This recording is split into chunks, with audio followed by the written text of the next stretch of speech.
Hi, I'm Marty Levinson, and you don't want me anywhere near your hair. Hi, I'm Marty Levinson. Welcome to the Northtown News Magazine. Hi everyone, I'm Marty Levinson and welcome to Northtown Neighborhood News Magazine. For the identity of the real Marty Levinson, please stay tuned to the Northtown News Magazine.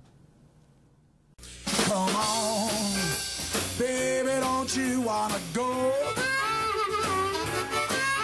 Come on, baby, don't you wanna go? Back to that lemon light city, sweet Hope, Chicago. 224 446. Come on, baby, now get your business fixed. Come on, honey, don't you wanna go back to the lemon light? Hi, I'm Marty Levinson. Welcome to the Northtown News Magazine show with the greatest cameraman around, Sonny Hirsch, and your host, Avi Myers. Thank you, Marty. Avi Myers, Northtown Neighborhood News Magazine, a presentation of Sonny Hirsch and myself. Go to our website at ntnm.org to catch all our videos over the last 8 or 9 years. Over 330,000 watched. We had a real good flurry over the recent political season where people were watching at record numbers, and that's always gratifying to see, and not just one or two getting popular, but like a whole bunch being watched a real lot. And in any event, so we're getting back to regular people in the community, and when I say regular people, of course, I don't have anybody ordinary on the show, but we have the finest crime blogger in all the land, not to mention, a great crime reporter himself. He primarily works for the Insider Publications? Inside Pubs actually had to say DNA Info was the primary outlet in these days. Okay. Let's say it again. DNA Info. Is your primary now? Yeah. Interesting. I still do a police splatter for Inside Publications, though, so you can find that. Yeah, which is really, it makes crime come alive. But I don't mean alive to the point where you got the murderer in front of you aiming a gun at your head. And that, of course, is Mark Schipper. Mark, how you doing? Good, sir. How about you? Good. You know what? I want to talk about a very recent case and the reaction of people. We were talking a little bit before about the reaction, but I want to talk about a crime story itself as well as the reaction people have to the story and to crime stories in general. And there recently was a murder at 7400 Ridge. Correct. Yep. Okay, Ridge, basically, one side of Ridge is in West Ridge, the west side, which is also known as West Rogers Park in Northtown. The other side of Ridge is Rogers Park. Okay, so why don't you tell us what happened in that situation? It looked like a gang shootout, as they almost all are. Very little of this stuff is random.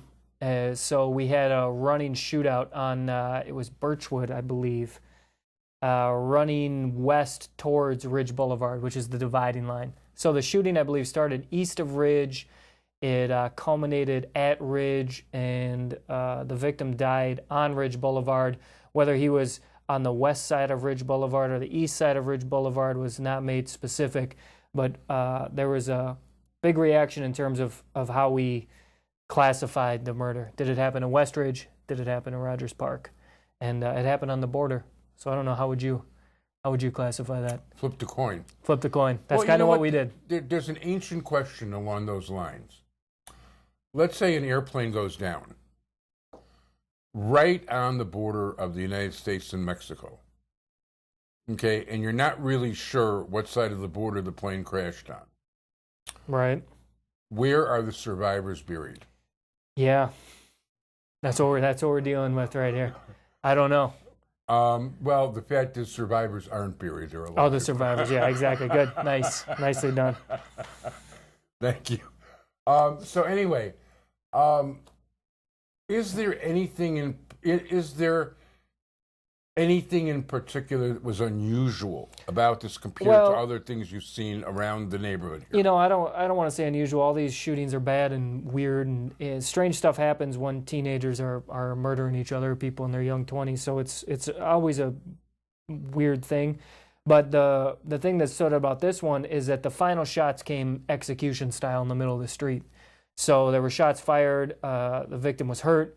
He would continue to run. He got onto Ridge Boulevard, and the shooter, according to witness reports, walked up to the victim and fired the final shots from point blank, into his head in the middle of the street. And this was the middle of the day. So I guess it's fairly gruesome to happen in the middle of a civilized metropolis. Well, it is gruesome, but I mean, I hate to say it, it's not as unusual as it used to be. Yeah.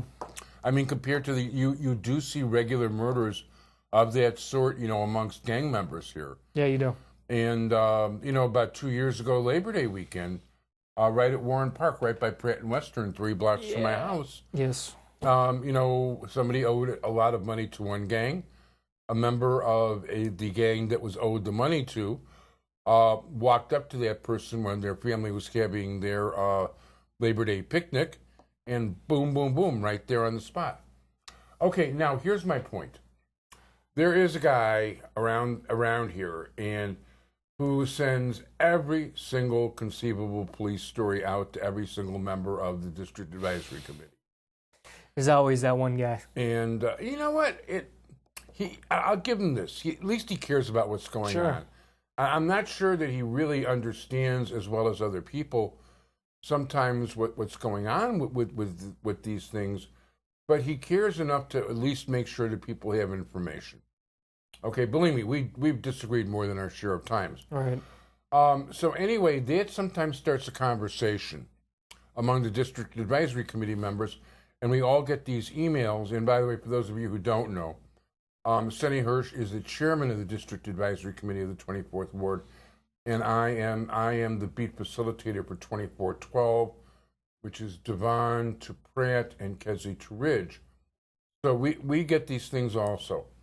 This time there was a whole discussion that went back and forth. Oh, really? Wow, I haven't heard about this. And it wasn't a great long discussion, but it was people that were not newbies to being beat facilitators, people who've been around a while, and people who actually are located right around Clark Street, in the, around Pratt, around Devon, Okay. Neighborhoods that have seen more than their fair share of violence themselves. Sure. The East Rogers Park. Right. If you will. Exactly.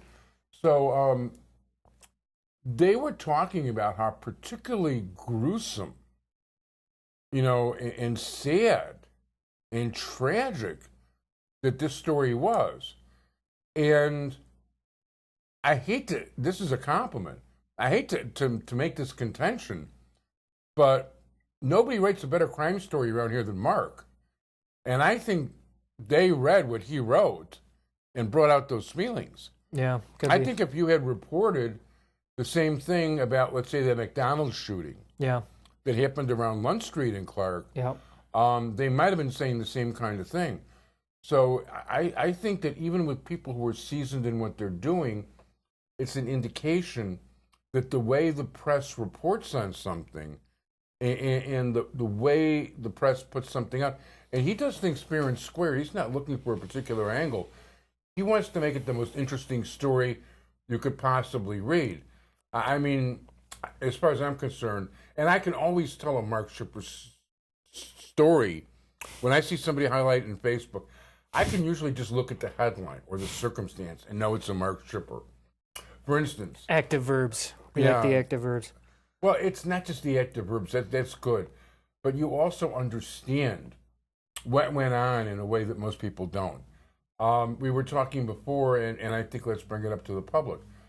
A guy robbed a sandwich shop right by the Loyola L. Yeah. And ordinarily, okay, a guy robs a sandwich shop. This belongs in the paper. I mean, it really doesn't. Yeah. I mean, It does when he does what this guy did. Yeah. So tell us what this guy did. This guy robbed a Subway to buy a sandwich at a Potbelly's, which was across the street and just north about 25 yards. So that's interesting, right? Like, this guy not only did not like Subway sandwiches, he also disliked them so much he needed to rob Subway to buy the Potbelly's, which was like an extra twist of the knife, right?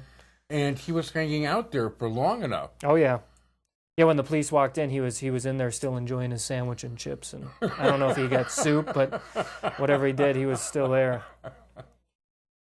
So yeah, that kind of stuff stands out for sure. Now, what kind of reaction do you get from your stories? You know, it varies a lot. With this, it's interesting that what we were talking about, because the boundaries between community areas can be pretty tightly disputed. The Ridge Boulevard line. A lot of people live in Rogers Park and Westridge and don't know there's a difference between Rogers Park and Westridge. They don't realize Ridge is a serious dividing line for certain people between two very different community areas.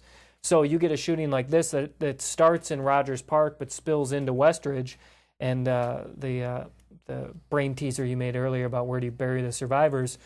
But it applies in this case because I actually, on this story, of all the details that could have been important or people could have been interested in, it was where do we classify where this crime took place.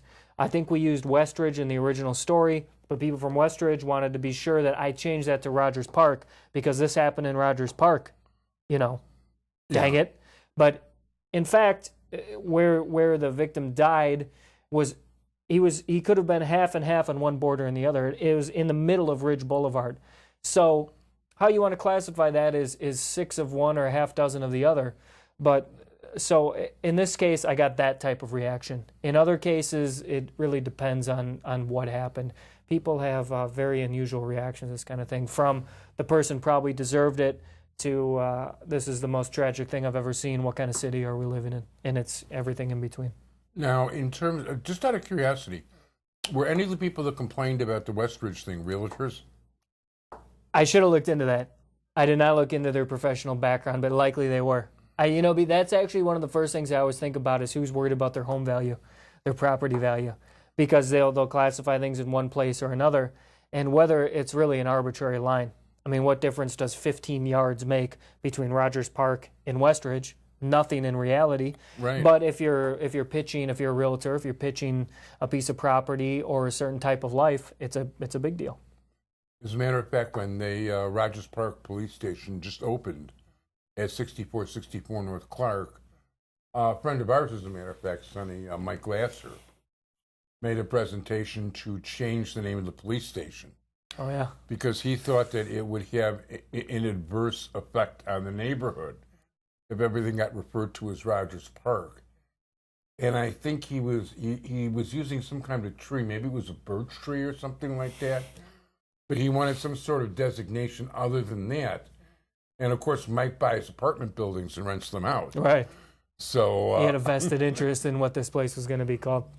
And it turned out when I got to be friends with him later and started talking to him, it turns out like the Rogers Park Builders Group, among others, were the ones that were behind other changes in things like classified ads, calling Rogers Park East Rogers Park to take the stigma away of the crime that was there. Right. Yeah, they'll do those things. Yeah. Realtors are clever like that, you know? How do you present your case? Yeah, well, the same way. Westridge is a perfectly fine name, but at one time Rogers Park was considered like a really great neighborhood. Right. And so Westridge would have wanted to be Rogers Park at that time. Or West Rogers Park, yeah. Or West Rogers Park, right. Exactly. So you take that name because it makes it sound that much more attractive. And it'll change again, you know? Oh, I'm sure it will. Give it time, it'll change again. None of this stuff's permanent. No, nothing is, but it would seem, listen, I just want to, as long as I have a couple of decent Indian and Asian vegetable stores where I can get my good stuff. There you go. I will be very happy. That's the important thing. Absolutely. You have to take a look at what's most important in life along these lines. So, do you have to take up your own stories? Yeah, generally I do. With the crime blotter stuff, I see a lot of police information, so I see a lot of reports, see a lot of things that happen. So I generate plenty of stories there. And then the rest of the stories are general reporters' curiosity. Want to know what people are doing and why and where. And if there's a story there, I go with that. But yeah, I dig up most of my own. Every once in a while, you'll get an editor who sends you something, who wants you to go check something out. Sometimes those stories pan out, sometimes they don't.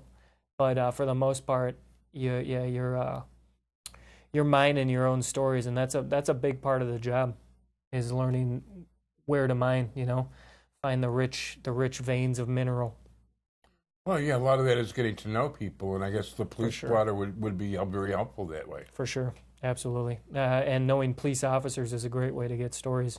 You know, if you're fair with police officers, they're generally fair with you, and they'll help you out with certain things that for a newspaper writer, and not just for a newspaper writer, for the community. You know, people like to know what's going on.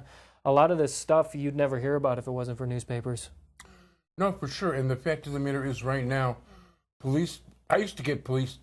I would never have it keeping without at least one police officer coming. Yeah. It just was unheard of before Mayor Daley's cloak of silence Right. blanketed the city that Emmanuel has built on since. Yes, he has. And the cops would love to be able to talk to the public For sure. and have more honest conversations with them along those lines. But, you know, they're getting it from downtown. If they so much as dare appear without proper permission from the right place, Right. and certain shows will be banned, period. And even in the case of my show, which has never been anti-cop, it'll be really hard to... People are afraid to even want to approach news affairs Totally.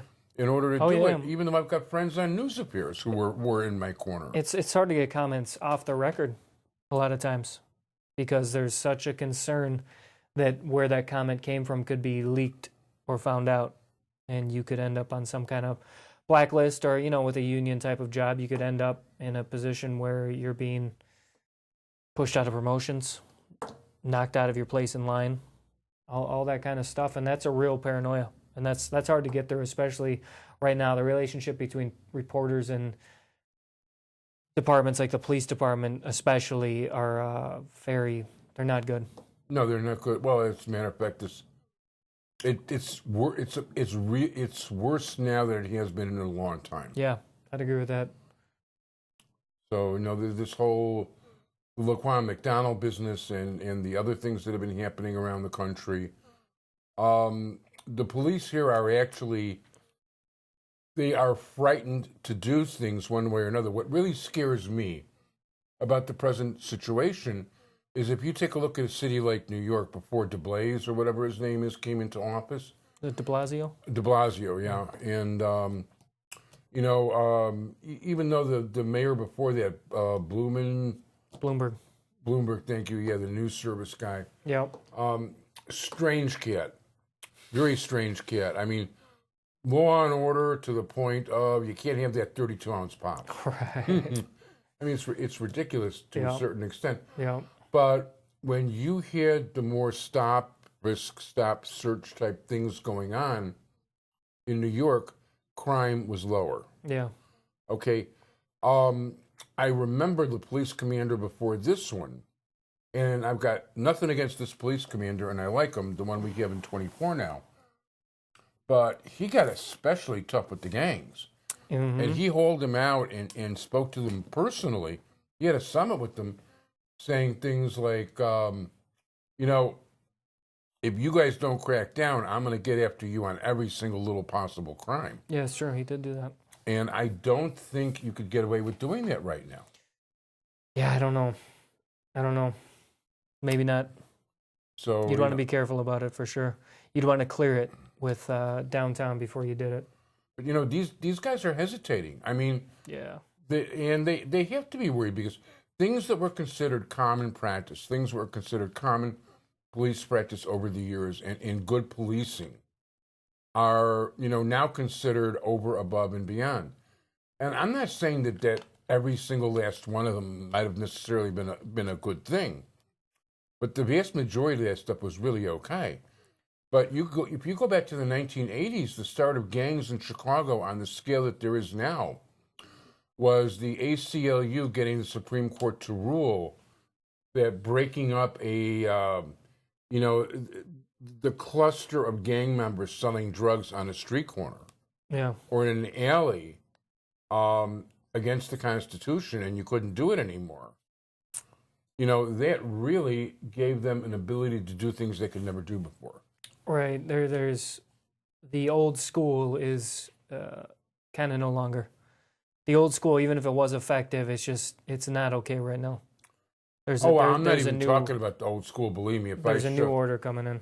If I were to talk, and I have talked on the air before about some of the stuff I've seen in the 70s. Right. I mean, where I had the bailiff at 26th and Kill, one of the bailiffs told me, he was trying to guide me through my way as I was first a reporter there. You can count the number of honest judges on the hand of three-finger Mordecai Brown here. And I would actually see the police take subjects who should have been innocent, who got off on technicalities, being beaten up right outside the courtroom door. Yeah. Well, that's even more old school than what I'm talking about. But Yeah, that's what I'm telling you. I'm telling you that your old school to me was pretty enlightened. yeah, really, seriously, it was. But there was a feeling for a long time that if you had someone who you knew was a bad person, there was leeway you could have in making sure that person got off the street so they didn't harm good people. And right now, what you're talking about with cops taking a step back, not doing everything they could do, is because there's no longer that leeway. It's either you found the person and you have absolute evidence of a person perpetrating a crime of some sort, or that person just has to be let go. And that to me is a lot of these DNA things that are going on. Yeah. Where they disclose that this person couldn't have possibly done that crime. Yeah. Which I don't have trouble believing, although sometimes you have to wonder exactly what's involved. I've tried to talk to Anita Alvarez about that, and I do plan to get her on again while she's still in office and discuss that a little more, some of the fine points of that. But the fact of the matter is they knew the guy was absolutely no good, needed to be Right. taken out of the streets. Right. And instead of getting him for what he really did, they would trump up charges against him on Yep. another level. Yep. And I'm not saying that's right. Yeah, it's dicey. Tough situation, No, it is a tough situation. I mean, that's one of the reasons why, I've always felt that things like capital punishment for jaywalking would solve an awful lot of problems. You would never once again have to worry, about these people ever going out and doing badly. Right. Then we'd be in Saudi Arabia, though, and we'd have a different country. Well, no, because in Saudi Arabia, you'd have to torture people first. Okay. No, you don't want that kind of country. There are limits. There's no question about it. You've got to have a sense of fairness about it. I'm not saying you don't, but it is frustrating sometimes when, and I chair the cast meetings, and Sonny sees it too. You know who the bad guys are. The community all know who the bad guys are. Yeah. The cops know who the bad guys are. They know Right. exactly what they're doing. But some liberal court interpretation, I'll get that for you. Some liberal court interpretation. Nice. I was going to leave that down there. No, don't do that. Is going to, and it doesn't have to be liberal either. Whatever way they rule. But these interpretations, it adds an extra barrier that people trip over. Yeah, for sure.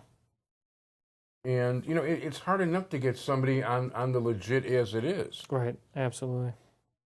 So that's the choice we're making right now. And it's, we're going the opposite of the way we're talking about.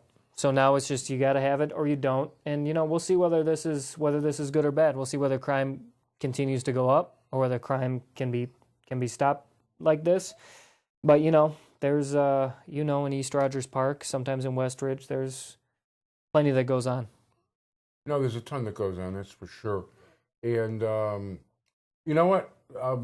One of the things I really, let's talk about, I should have brought the subject up earlier, I meant to, sorry about that. One of the things that, when it comes to Tony Preckwinkle, Yeah. one of the things that really bothers me is it's pretty obvious that a number of the protesters for like those Mag Mile things and all the rest of it were paid professional protesters. Mm-hmm. And still in all, the press treated them like it was a legitimate protest. Yeah. Even though the press themselves questioned where these people were coming from. Yeah. The Better Government Association, even though it should have known better, all their investigation seems to come from that standpoint too. So is there a role the press should be playing in terms of when they know something is really professionally orchestrated like that and not cover. I mean, do you not cover it? Do you just cover it for what it is? I think you have to cover it. I think the more details you can get, the better. I think there's two types of stories right there. There's the immediate story, which is the protest as it's happening and what happens during that protest. And then there's the longer view, right? Which is when you have time to look into who was in this protest, who founded this protest, who was funding this protest. And then you can circle back and write, what did this protest really mean? Well, sometimes it's a lot more obvious than you might think. For instance, when we see a certain type of political worker, the local political powers that be in West Rogers Park, West Ridge, whatever, do not have enough people to cover the polling places. Mm-hmm. Once in a while, you see an extra special rough brand of individual in front of the polling place. Sure. And you know that those are paid professional goons. Right. And if people don't think people don't beat up other people in politics, they do. Yeah, it happens. And it happens more than people, well, not as much as it used to, but it happens more than people think. Yeah, it does.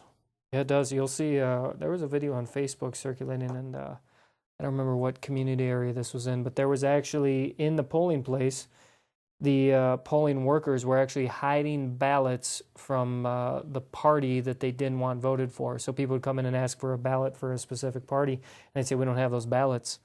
And one woman actually pulled out her cell phone and started filming and said, I want the ballot. And they said, this is all we have. And they kept trying to hand her the wrong ballot. And this went on for about 5 minutes, and 4 or 5 other people came in who wanted the same ballot she did, were being denied it, and they would not leave. And she said, listen, I'm going to call the police. I'm going to call whoever. This is voter suppression. And magically, the polling workers found the ballots they wanted under a stack of other ballots, which they just hadn't realized were there. And this, we're talking about just a couple weeks ago here. So this kind of stuff still does happen. And if people aren't watching, it happens very easily. Because, a lot of people don't have the guts to stand there and tell someone who looks like they're in charge, who's wearing some sort of sash or vest or something that says, I'm in charge here, and they say, we don't have that. Most people will capitulate to that. They'll acquiesce and say, okay, you don't have it. I'll get out of here, or I'll vote for somebody else. So it takes kind of a strong person to stand up and say, no, I know you have it, and it's my right to have it, so give it to me. By the way, speaking of the bad old days, and this happened as late as 1998 in my own personal sight. If the police are particularly friendly with some of the people in the polling places or a particular candidate, when I was a poll watcher and trying to be right there for the counting of the ballots, the police would separate me for a long enough distance. Yeah. That I could not possibly see what's going on, and if I tried to get closer, I was told I was going to be arrested. All right. Yeah, that's as bad as it gets, really. It's not quite the old days where someone stands outside with a bottle of whiskey and says, if you want a shot, come out with your ballot and show us you voted for the right people. But it's the same thing, just done in a different fashion. I still remember the very first time I was ever a poll watcher, and they had the old machines where you had to push the levers before what they have now. And let's just call the name of the precinct captain Mr. Smith. And I went back to read it with them. Oh, Mr. Smith, excuse me. I do believe you misread the total of Sheriff Elrod, your boss. I do believe you added about 20 votes to his total. He was cursing me. Yeah. I cost him 40 votes that election. Yeah. They don't like that. Just from simple things like that. So, it's very different along those lines. And at this point, I want to wrap things up. I want to thank you very much, Mark Schipper. Hey, thanks for having me. Always good being on. My pleasure, and we want to have you back on again sooner, and hopefully when I'm a little more awake. And not to mention later in the day when I can break open some of the stuff I was talking about with you. For sure. We'll do it again. We'll do it again soon. Definitely. I want to thank my entire technical crew, Sonny Hirsch. I want to thank all of you for joining us, everybody. Chicago, Thursday, 7:30, Friday, 2:30 on Channel 19. Suburbs, channels 19 or 35 and 30 to 35 Northwest Suburbs on AT&T Systems, Channel 99. Thank you, everybody. Bye-bye.